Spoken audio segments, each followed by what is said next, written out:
Bloopatone. I love ZBrush's Micropoly feature. It's a great way to instance geometry to a mesh. It's perfect for things like chains or like barbed wire or chainmail or three-dimensional fabric. It's an awesome feature, very, very simple to use. The only thing is the buttons are a little bit hidden, and it's also easy to confuse with other similar features like Nano Mesh or Micromesh. So in this video, I'm going to explain what Micropoly is, how to use it, and how to create your own custom Micropoly preset. So I'm going to demonstrate on this character model here. Just created a very simple chain for her, and all this is a polygon loop with a single row of polygons going around her neck. That simple. So Micropoly is going to replace each one of the polygons in here with a mesh. It's a repeating pattern, so they'll link up and the vertices will be weld. So it's great for doing things like a simple chain. Only difficult thing about Micropoly is remembering where the buttons are, and also remembering the difference between Micropoly and Micromesh and Nano Mesh and all these things that have very similar names. Where is Micropoly? Let's go into the tool palette. I'm going to collapse subtools, and I'm going to go down to geometry. And your first instinct would be to use Micromesh. This is not actually what we want to do, because Micromesh only shows up when you do a BPR render. We want something that can turn into actual geometry. So where's the button? Bizarrely enough, it is under Dynamic Subdivision. Expand Dynamic Subdivision and turn on Dynamic, and then since this gets smoothed as if it's being smoothed, it's really a smooth mesh preview, but it's not an actual smoothing. We see this. Okay, we don't care about that. In fact, we don't care about any of these other controls. We care about this one right here, Micropoly on. Turn this on and we get this menu browser of all these different presets. So let's choose one. Let's take a look at chain link. And you can see that each polygon has been replaced by this chain link. It's looking a little bit uncomfortable right now because we've got more polygons than we need.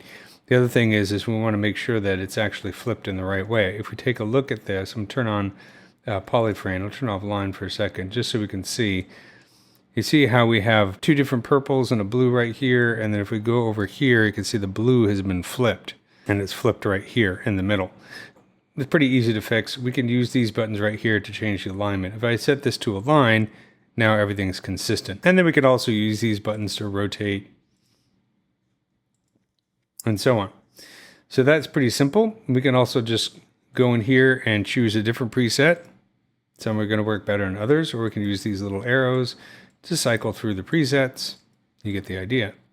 I'm going to use chain link because it's really simple. So in this case right now, since we still have dynamic subdivision on, this is not actual polygons, it's just a preview.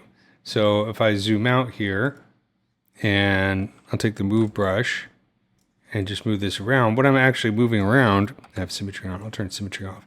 I'm actually moving that polygon mesh around. So if I turn off Micropoly, this is what I'm moving. Turn on Micropoly, I'm still moving that. As you can see, we got to change the alignment again.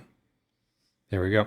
Okay, so what if I want to convert this into an actual polygon mesh that I can subdivide and do other things with? Like I'd like to get rid of these blue parts right here because this necklace is looking like barbed wire. So what we can do is go up here to the apply button. Apply button is going to convert the dynamic subdivision and the Micropoly into actual geometry. So I'll hit apply. Now it doesn't look any difference, but it's actual geometry. I'm going to lower my brush size here.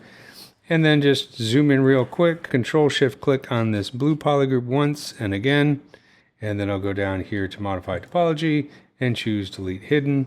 And now I have just a nice simple chain. Control D, I can subdivide it and then model it just like any other geometry. I can continue to move it around with the move brush and so on. Of course, if I move it too much, it's going to stretch. So there you go, Micropoly, very easy to use, but you're probably asking yourself, I want to create my own design here. I don't want to be stuck with just the ones that are in the preset here. How do I go about doing that?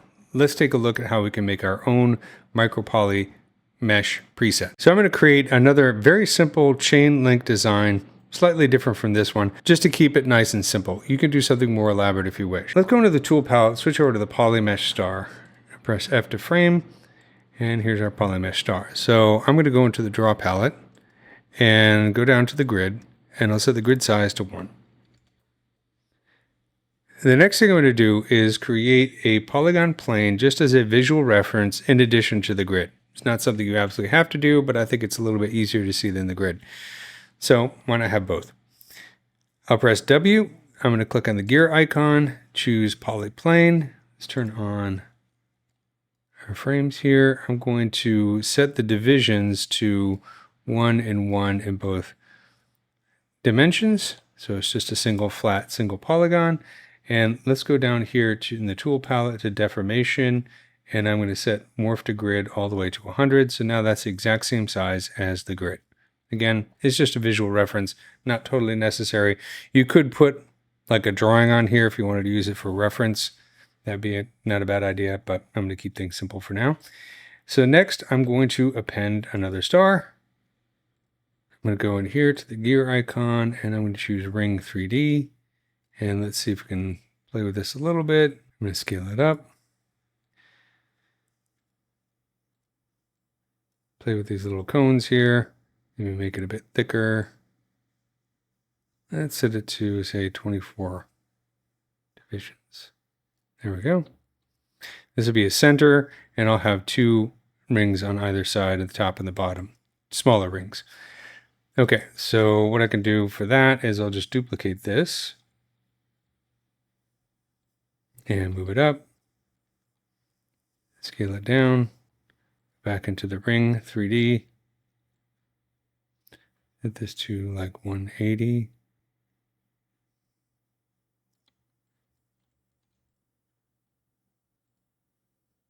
I'm going to hold the shift key, rotate this minus 90 degrees this way and 90 degrees this way. I'm going to press Q for the sculpting brushes, drag a mask with these edges here, control click to invert the mask, use a gizmo to bring this up, and just align it there with the grid as close as I can get it.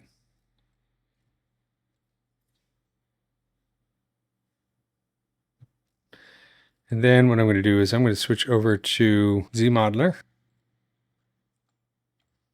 And under polyplane, I'm going to choose delete flat island just to open this up. So that's an open end there, and do the same over here. Once again, just double check that these are right at the end. You can also use a clip brush. So I'm going to hold Control and Shift, choose clip curve, and then drag it out so the shaded side is facing up. And you can then use the space bar to align it with the grid there. But I think this is pretty darn close. I think that should work just fine. And then I'm going to press Control W to make it a different poly group. And then select this, go down to Geometry, Modify Topology. I'm going to set Mirror and Weld to the Y-axis. Let's turn off Dynamic and hit Mirror and Weld. So now we have one on the top and one on the bottom. And then I'm going to go into Subtools. I can delete my plane. Again, plane is not absolutely necessary. Sometimes it's helpful. It's up to you if you want to use it. But I'm going to merge these two guys. So I'll select this one and choose Merge Down.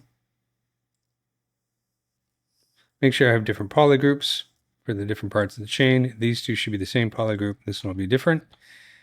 And Control Drag to clear any masks. Let's go back to my character.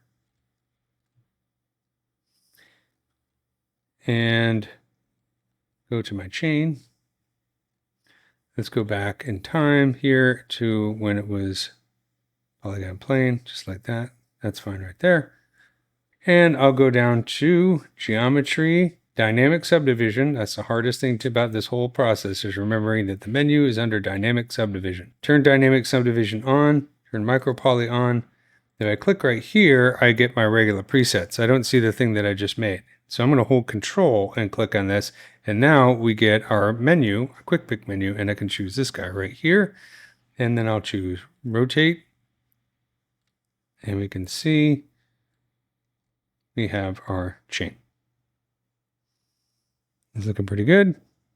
And then of course we can hit apply, and that'll turn it into actual geometry. Control D to subdivide. And you can see we're not seeing any gaps here, which is good. That means it was successfully welded. So Micropoly, I love it. Very easy to use. Use it for all kinds of different things. I'm using it on a simple chain here, but of course, remember that you could also say, maybe make a grid. All right.